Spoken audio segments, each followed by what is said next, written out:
ಪ್ರೀತಿಯಲ್ಲಿ ಬಿದ್ದಂತಹ big boss ಖ್ಯಾತಿಯ ವರ್ತೂರ್ ಸಂತೋಷ್ ತಾವು ಎರಡನೇ ಮದುವೆಗೆ ರೆಡಿ ಎಂದಿದ್ದಾರೆ.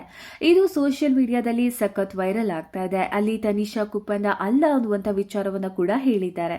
ಹಾಗಾದ್ರೆ ವರ್ತೂರ್ ಸಂತೋಷ್ ಪ್ರೀತಿಸ್ತಾ ಇರೋ ಹುಡುಗಿ ಯಾರು, ಅವರ ಹಿನ್ನೆಲೆ ಏನು, ಇದೆಲ್ಲದರ ಬಗ್ಗೆ ಸಂಪೂರ್ಣ ಮಾಹಿತಿ ಕೊಡ್ತೀವಿ. ಅದಕ್ಕೂ ಮುನ್ನ ನೀವೇನು ನಮ್ಮ ಚಾನೆಲ್ನ ಸಬ್ಸ್ಕ್ರೈಬ್ ಮಾಡಿಲ್ಲ ಅಂದ್ರೆ ಸಬ್ಸ್ಕ್ರೈಬ್ ಮಾಡ್ಕೊಳ್ಳಿ. ಹಾಗೆಯೇ ಈ ವಿಡಿಯೋಗೆ ಒಂದು ಲೈಕ್ ಕೊಟ್ಟು ನಮ್ಮನ್ನ ಪ್ರೋತ್ಸಾಹಿಸಿ. ಹೌದು, ಬಿಗ್ ಬಾಸ್ ಸೀಸನ್ 10ರಲ್ಲಿ ಖ್ಯಾತಿ ಗಳಿಸಿದ್ದಂತಹ ಹಳ್ಳಿಕಾರ್ ಒಡೆಯ ವರ್ತೂರ್ ಸಂತೋಷ್ ದೊಡ್ಡಮನೆ ಆಚೆಗೂ ಕೂಡ ಸದ್ದನ್ನ ಮಾಡಿದ್ದಾರೆ. ಈಗಲೂ ಕೂಡ ಸಿಕ್ಕಾಪಟ್ಟೆ ಚರ್ಚೆಯಲ್ಲಿರುವ ವ್ಯಕ್ತಿ. ಬಿಗ್ ಬಾಸ್ ಮನೆಯಲ್ಲಿ ಗೋಲ್ಡ್ ಧರಿಸಿಕೊಂಡು ಇದ್ದಂತಹ ವರ್ತೂರ್ ಸಂತೋಷ್ ಹುಲಿಯುಗುರು ಧರಿಸಿದ್ದಕ್ಕೆ ಸಂಬಂಧಪಟ್ಟ ಅರಣ್ಯಾಧಿಕಾರಿಗಳು ಅವರನ್ನ ಬಿಗ್ ಬಾಸ್ ಮನೆ ಒಳಗೆ ಬಂದು ವಶಪಡಿಸಿಕೊಂಡು ವಿಚಾರಣೆಯನ್ನ ನಡೆಸಿದ್ರು. ತಾನಿಷಾ ಜೊತೆ ವರ್ತೂರ್ ತುಂಬಾ ಕ್ಲೋಸ್ ಆಗಿರ್ತಾರೆ. ಇದರಿಂದ ಈ ಇಬ್ಬರ ನಡುವೆ ಏನೋ ನಡೀತಾ ಇದೆ ಅನ್ನೋ ಮಾತುಗಳು ಕೇಳಿ ಬರ್ತಾ ಇತ್ತು. ಇವರಿಬ್ರು ಮದುವೆ ಆಗ್ಬೇಕು ಅಂತ ಫ್ಯಾನ್ಸ್ಗಳು ಕೂಡ ಬಯಸಿದ್ರು. ವೀಕ್ಷಕರೇ, ಬಿಗ್ ಬಾಸ್ ಮನೆಯಲ್ಲಿ ಇದ್ದಾಗಲೂ ತನಿಷಾ ಜೊತೆ ಚೆನ್ನಾಗಿದ್ದಂತಹ ವರ್ತೂರ್ ಸಂತೋಷ್ ಆಚೆಯೂ ಕೂಡ ಅಷ್ಟೇ ಚೆನ್ನಾಗಿದ್ದಾರೆ. ಪಾರ್ಟಿಗಳಿಗೆ ಹೋಗೋದಾಗಿರಬಹುದು, ಇವೆಂಟ್ಗಳಲ್ಲಿ ಸಿಗೋದಾಗಿರಬಹುದು, ವರ್ತೂರ್ ಸಂತೋಷ್ ಅವರ ಮನೆಯ ಗೃಹ ಪ್ರವೇಶಕ್ಕೆ ಹೋಗಿದ್ದಾಗಿರಬಹುದು, ಅಥವಾ ತನಿಷಾ ಅವರ ಜ್ಯುವೆಲರಿ ಶಾಪ್ ಓಪನಿಂಗ್ಗೆ ಸಂತೋಷ್ ಅವರು ಬಂದಿದ್ದಾಗಿರಬಹುದು, ಎಲ್ಲೇ ಇದ್ರೂ ಜೊತೆಯಾಗಿ ಕಾಣಿಸ್ಕೊಳ್ತಾ ಇದ್ದ ಜೋಡಿ ನಿಜ ಜೀವನದಲ್ಲೂ ಒಂದಾಗಬೇಕು ಎಂದು ಅಭಿಮಾನಿಗಳು ಬಯಸಿದ್ರು. ತನಿಷಾ ಜೊತೆ ವರ್ತೂರ್ ಮದುವೆ ಎಂದು ಸೋಷಿಯಲ್ ಮೀಡಿಯಾದಲ್ಲಿ ಸಿಕ್ಕಾಪಟ್ಟೆ ಚರ್ಚೆ ಆಗಿತ್ತು.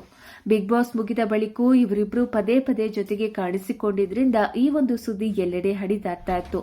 ಇದೀಗ ವರ್ತೂರ್ ಸಂತೋಷ್ ಮದುವೆಗೆ ಸಜ್ಜಾಗಿದ್ದಾರೆ ಅಂತ ಸಂದರ್ಶನವೊಂದರಲ್ಲಿ ಮದುವೆ ಬಗ್ಗೆ ಮಾತನಾಡಿದ್ದಾರೆ. ಈಗಾಗಲೇ ವರ್ತೂರ್ ಸಂತೋಷ್ ಅವರು ಮದುವೆಯಾಗಿ ಪತ್ನಿಯಿಂದ ದೂರ ಆಗಿದ್ದಾರೆ. ಇದು ನಿಮ್ಮೆಲ್ಲರಿಗೂ ಕೂಡ ಗೊತ್ತಿರಬಹುದು. ಪತ್ನಿಯ ತಂದೆ ಮಾಧ್ಯಮಗಳ ಮುಂದೆ ವರ್ತೂರ್ ಅವರ ಮೇಲೆ ಕೆಲವು ಆರೋಪಗಳನ್ನು ಕೂಡ ಮಾಡಿದ್ರು. ಈ ಎಲ್ಲಾ ವಿಷಯಗಳಿಂದ ವರ್ತೂರ್ ಸಿಕ್ಕಾಪಟ್ಟೆ ಚರ್ಚೆಯಲ್ಲಿದ್ರು. ಇದೆಲ್ಲದಕ್ಕೂ ಕೂಡ ವರ್ತೂರ್ ಅವರು ಉತ್ತರವನ್ನ ಕೊಡ್ತಾ ಇದ್ರು. ಈಗ ವರ್ತೂರ್ ಸಂತೋಷ್ ಅವರು ಎರಡನೇ ಮದುವೆ ಬಗ್ಗೆ ಮಾತನಾಡಿದ್ದಾರೆ. ಹಾಗೆಯೇ ಹುಡುಗಿ ಯಾರು ಅಂತಾನೂ ಹೇಳಿದ್ದಾರೆ. ನನ್ನ ಜೀವನದಲ್ಲಿ ಸುಮಾರು ಏರುಪೇರುಗಳಾಗಿದೆ, ಅದೆಲ್ಲವನ್ನ ಕೂಡ ನೀವು ನೋಡಿದ್ದೀರಿ. ಅದೇನು ದೊಡ್ಡ ವಿಷಯವಲ್ಲ. ನನ್ನ ಜೀವನದಲ್ಲಿ ಒಬ್ಬಳು ಹುಡುಗಿ ಇದ್ದಾಳೆ, ಅವಳೊಂದಿಗೆ ಚೆನ್ನಾಗಿದ್ದೀನಿ, ಮಾತನಾಡ್ತೀವಿ, ಮೀಟ್ ಕೂಡ ಮಾಡ್ತೀವಿ, ಜೊತೆಗೆ ಇರ್ತೀವಿ. ನೀವು ಹೇಳ್ತಾ ಇರುವ ಹುಡುಗಿ ತನಿಷಾ ಅಲ್ಲ. ಹುಡುಗಿ ನಮ್ಮ ಸಂಬಂಧದಲ್ಲಿದ್ದಾಳೆ, ಮದುವೆ ಕೂಡ ಆಗ್ತೀವಿ ಅನ್ನುವಂಥ ವಿಚಾರವನ್ನ ವರ್ತೂರ್ ಇದೀಗ ಹೇಳಿದ್ದಾರೆ. ಸದ್ಯ ವರ್ತೂರ್ ಹೇಳಿರುವಂತಹ ಮಾತುಗಳು ಸೋಷಿಯಲ್ ಮೀಡಿಯಾದಲ್ಲಿ ಸಿಕ್ಕಾಪಟ್ಟೆ ಹರಿದಾಡ್ತಾ ಇದೆ.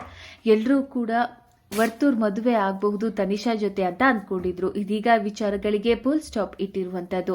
ಇನ್ನು ಮುಂದೆ ಈ ಗಾಸಿಪ್ಗಳು ಹರಿದಾಡಲ್ಲ. ಯಾಕಂದ್ರೆ ಈಗ ವರ್ತೂರ್ ಸಂತೋಷ್ ಅವರೇ ಖುದ್ದು ಹೇಳಿದ್ದಾರೆ, ಸಂಬಂಧಿಕರಲ್ಲೇ ಹುಡುಗಿ ಇದ್ದಾಳೆ, ನಾನು ಇಷ್ಟಪಡ್ತಾ ಇದ್ದೀನಿ, ನಾವು ಮಾತಾಡ್ತೀವಿ, ಮೀಟ್ ಆಗ್ತೀವಿ, ಮುಂದೆ ಮದುವೆ ಆಗ್ತೀವಿ ಅಂತ ಹೇಳಿದ್ದಾರೆ.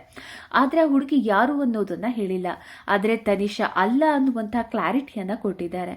ಹಾಗಾದ್ರೆ ಆ ಹುಡುಗಿ ಯಾರು ಅನ್ನೋ ವಿಚಾರದ ಬಗ್ಗೆ ಸೋಷಿಯಲ್ ಮೀಡಿಯಾದಲ್ಲಿ ಸಿಕ್ಕಾಪಟ್ಟೆ ಚರ್ಚೆ ಆಗ್ತದೆ. ನಿಮ್ಗೆ ಏನನ್ಸುತ್ತೆ? ವರ್ತೂರ್ ಸಂತೋಷ್ ತನಿಷಾ ಪ್ರೀತಿಸ್ತಾ ಇಲ್ವಾ? ಅವರಿಬ್ರು ಜೊತೆಯಾಗಬೇಕಾ? ನಿಮ್ಮ ಅಭಿಪ್ರಾಯ ಏನು ಅನ್ನೋದನ್ನ ಕಮೆಂಟ್ ಮಾಡಿ ತಿಳಿಸಿ.